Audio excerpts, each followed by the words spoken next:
Aziz dostum küsüp incine yak kimi ayrılık çekti yerdi.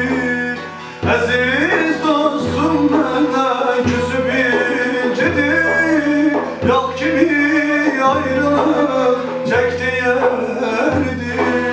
Gezdiğin yerleri orası bildi.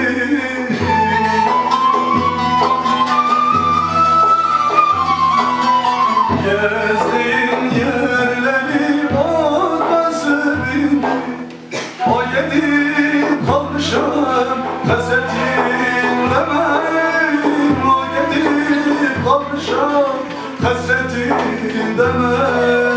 O yedi kalmışım hasretinle ben. O yedi kalmışım hasretinle ben. Ne çeneme kuşum ne çenileni dost edip özüme gelebilirem.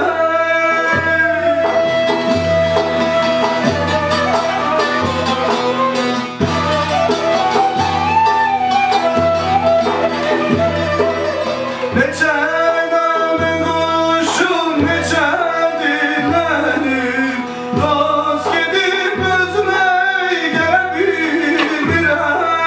Hele bir yolu bellerim benim, gözümün yaşını silebilirim.